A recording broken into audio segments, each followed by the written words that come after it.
À l'arrivée d'un enfant dans la maison, on remet notre environnement en question et principalement la chambre de l'enfant à venir. Il lui faut préparer une jolie chambre, une armoire, un lit, de jolies décorations, tout est prêt pour qu'il arrive. Mais c'est tout. Pour les autres pièces, on achète des objets, du matériel pour contenir l'enfant, tels que les parcs, les transats, les poussettes, et on ne se pose pas la question de préparer les autres pièces de la maison. Il est crucial de préparer toutes les pièces de la maison pour accueillir un enfant. Dans cette vidéo, je vais vous expliquer l'importance de préparer un environnement adapté à l'enfant pour qu'il puisse développer son autonomie et sa confiance en lui. Avant cela, j'ai un petit cadeau pour vous. J'ai préparé un guide spécial intitulé 8 phrases pour aider vos enfants à développer leur autonomie et leur confiance en eux. Ce guide contient des phrases clés qui peuvent transformer la manière dont vos enfants apprennent à être indépendants et sûrs d'eux, en les aidant à surmonter les défis et à se sentir valorisés. Pour recevoir ce guide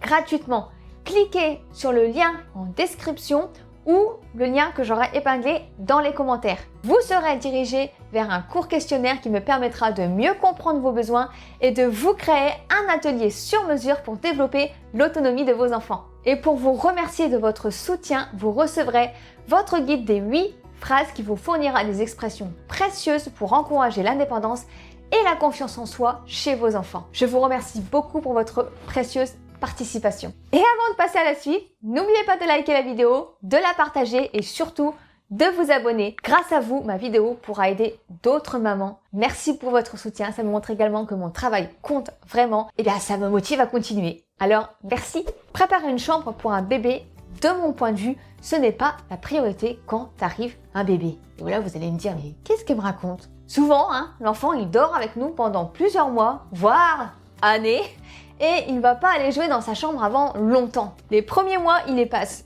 tout près de nous, donc très loin de sa chambre. À moins que vous passiez la journée dans sa chambre avec lui. Chez moi, même à bientôt 4 ans, il passe sa journée en bas avec moi, soit à jouer ou à m'aider. Finalement, il passe plus de temps dans toutes les autres pièces, même la chambre de son frère, que dans sa chambre. Donc, est-ce qu'il faut vraiment préparer la chambre en priorité? Je suis pas sûre. Alors, je sais que c'est la mode partout. On voit sur les réseaux sociaux des chambres Montessori toutes belles. Bon, déjà, la plupart du temps, ce ne sont pas des chambres Montessori. Elles sont juste jolies. Il y a du mobilier en bois. Wouh! Mais rien de Montessori. Et si on est vraiment en accord avec les principes de Maria Montessori, si on connaît vraiment la pédagogie, on ne se focalisera pas sur la chambre, mais sur toute la maison. Finalement, chaque pièce, chaque endroit pertinent doit être pensé et adapté pour l'enfant, pour lui permettre de développer son autonomie et sa confiance en lui. Quand votre enfant n'arrive pas à faire quelque chose ou ne veut pas le faire, par exemple ranger ses chaussures, c'est probablement parce que l'environnement n'est pas adapté pour lui. C'est trop difficile. Parfois, ce qui nous semble facile et logique ne l'est pas du tout pour eux. Il faut se poser des questions quand on voit une situation qui bloque pour trouver un moyen de faciliter la tâche pour l'enfant et qu'il puisse le faire seul. Évidemment, à chaque nouvelle tâche, il faut d'abord montrer l'exemple et progressivement, l'enfant il va le faire.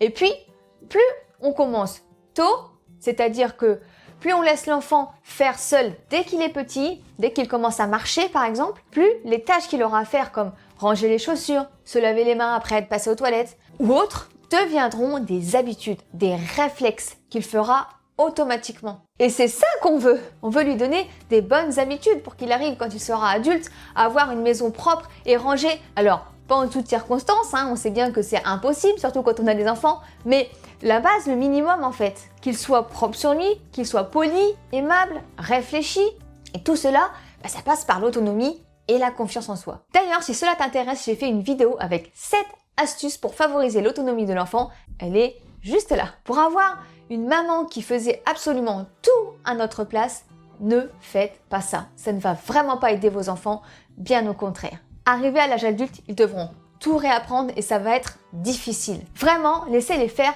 par eux-mêmes.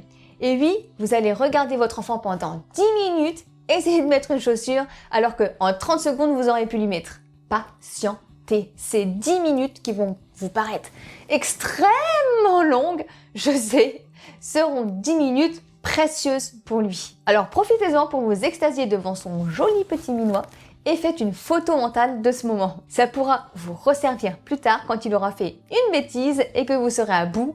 Vous pourrez vous calmer en repensant à sa petite tête dans ce moment précis. Plus sérieusement, il faut laisser du temps aux enfants pour qu'ils essaient. Levez-vous légèrement plus tôt pour qu'ils aient le temps de s'habiller tout seuls, mettre leurs chaussures tout seuls, sans que vous stressiez parce qu'il est bientôt l'heure de partir. Et une chose qui permet de gagner un peu de temps, c'est si l'environnement est adapté pour eux. S'ils doivent prendre un tabouret pour grimper et se laver les dents, s'ils doivent escalader ou vous attendre pour avoir une brosse à cheveux, cela fait perdre du temps et de l'autonomie. Il faut vraiment adapter l'environnement à leur taille pour qu'ils n'aient aucune difficulté à faire seuls. Et surtout, pensez que l'environnement va évoluer selon l'âge. Il faut parfois réadapter quand l'enfant grandit. On s'en rend bien compte quand ils sont bébés. Ils grandissent si vite.